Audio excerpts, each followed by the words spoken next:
Vous avez été très nombreux à me faire un retour positif sur la dernière vidéo qui permet de comprendre enfin ce qu'est le modèle OSI. Si vous ne l'avez pas vu, vous pouvez encore y accéder avec le lien ci-dessus.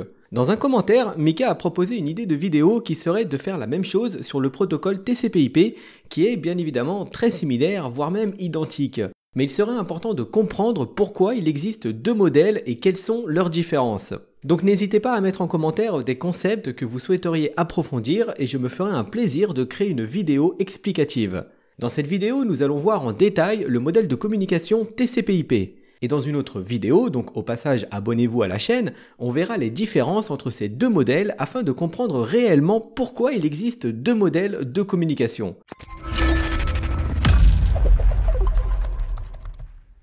Alors avant de commencer, je vais vous demander de rester très attentif avec l'image qui va s'afficher et de retenir un maximum d'informations, car je vous poserai des questions très prochainement.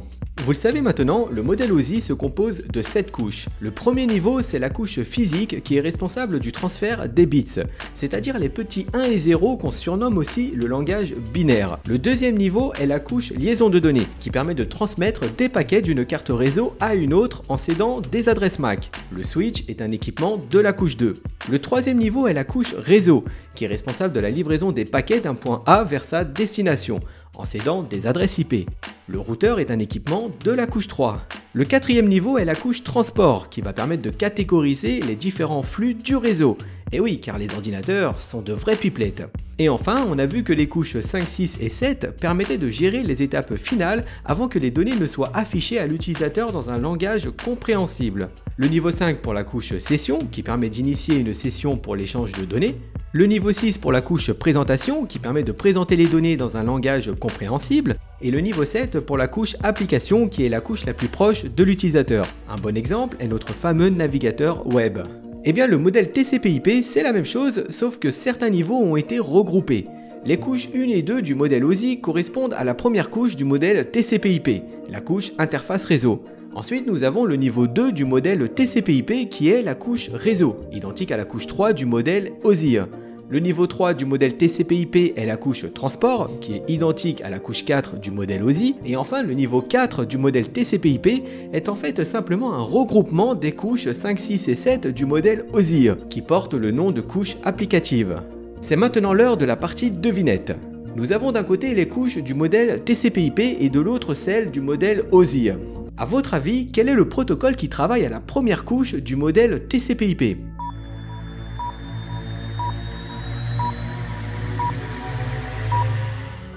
Alors trouvé, il s'agit du protocole Ethernet qui permet tout simplement la commutation de paquets.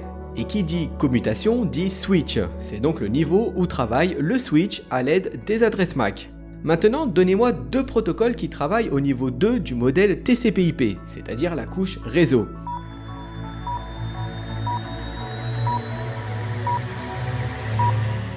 Alors trouvé, il y a un protocole qui était assez simple à trouver car il est intégré aux initiales de TCP/IP. Il s'agit du protocole IP, qui est principalement utilisé pour le routage et l'adressage des paquets de données afin qu'ils puissent arriver convenablement à leur destination, et tout ça grâce à l'adresse IP. Ensuite, on a aussi le protocole ARP qui permet de faire le lien entre l'adresse IP et l'adresse MAC afin de pouvoir envoyer la trame.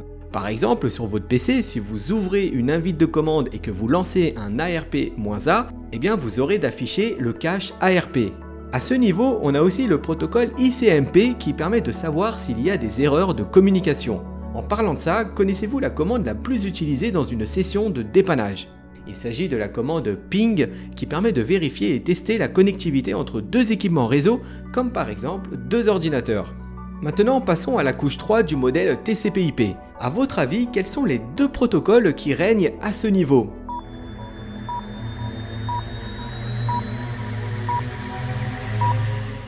Alors trouvé, il s'agit des protocoles TCP et UDP. La principale différence entre les deux, c'est que TCP est un protocole qu'on dit connecté, c'est-à-dire qu'il va établir une connexion entre deux équipements pour s'assurer que les données soient bien réceptionnées d'un bout à un autre.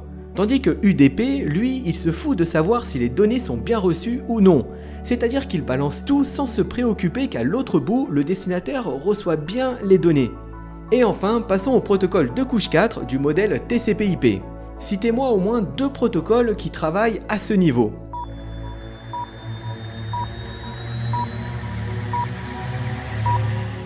Alors trouvé?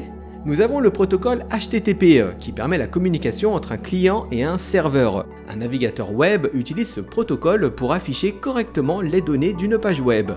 Nous avons aussi le protocole Telnet qui permet d'établir une communication avec un serveur distant. En fait, ce protocole permet d'émuler un terminal à distance afin de pouvoir exécuter des commandes que l'on saisit au clavier. Nous avons aussi le protocole NTP qui permet de synchroniser l'heure des différents équipements réseau. On y trouve aussi le protocole DHCP qui permet de configurer de manière automatique les paramètres IP des ordinateurs. C'est d'ailleurs le protocole qui a changé la vie de tout technicien support informatique. Et enfin, le dernier protocole que l'on va voir, qui au passage n'est pas un protocole mais plutôt un service, il s'agit de la commande ping dont nous avons déjà parlé au début de ce cours. C'est une commande qui permet de tester la connectivité entre deux machines. Et c'est la fin de notre cours sur le modèle TCP/IP. Dans la prochaine vidéo, nous verrons la différence entre ces deux modèles de communication, avec notamment un exemple concret pour bien comprendre l'utilisation de ces deux différents modèles de communication. Donc n'oubliez surtout pas de vous abonner à la chaîne et je vous dis à très bientôt pour une prochaine vidéo.